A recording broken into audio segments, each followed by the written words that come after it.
Vous êtes bien sûr d'Ocadi et nous sommes aujourd'hui avec le docteur Serge Bigouin qui est nutritionniste à Lorient.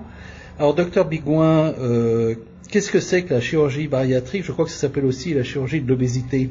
Oui, cette chirurgie est une nouvelle technique chirurgicale qui permet donc de traiter l'obésité de manière efficace en proposant différentes interventions comme la sleeve ou le bypass.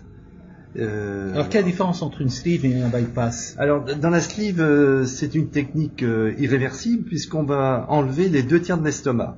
Donc on réduit bien sûr le volume de l'estomac.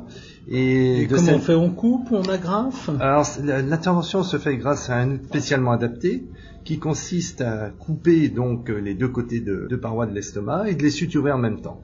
Et ça c'est la sleeve. Donc voilà, ça correspond à cette technique. Donc qui est une technique qui a moins de contraintes ensuite pour la partie post-chirurgicale, les années après la chirurgie, puisque il y a un risque moins de carence en vitamines, en minéraux. Je crois que nous allons en parler un peu plus loin dans le suivi de tous ces types d'interventions. Alors, entre le sleeve et le bypass, les deux, pourquoi est-ce qu'on choisit l'un plutôt que l'autre? Alors, c'est une question qui est posée très fréquemment. Il est vrai qu'il y a certaines orientations qui sont proposées pour la sleeve dont nous parlions à l'instant.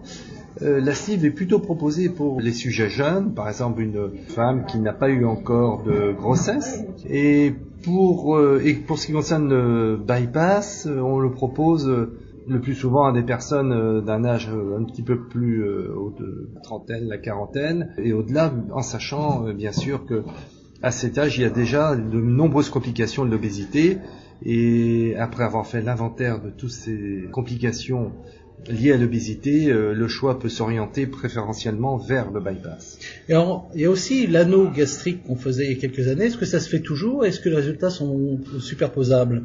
Alors, on fait toujours l'intervention de l'anneau gastrique, mais en pratique, effectivement, on peut dire aujourd'hui que l'anneau gastrique est de moins en moins posé, en sachant que la durée de vie de cette intervention est limitée dans le temps et présente le risque de certaines complications. Et d'une manière générale, les patients que l'on voit actuellement avec des anneaux gastriques, nous proposons souvent d'enlever cet anneau gastrique et de convertir l'intervention en bypass. Eh bien, docteur Bigouin, d'Ocadi vous remercie et j'espère qu'on va vous revoir très bientôt.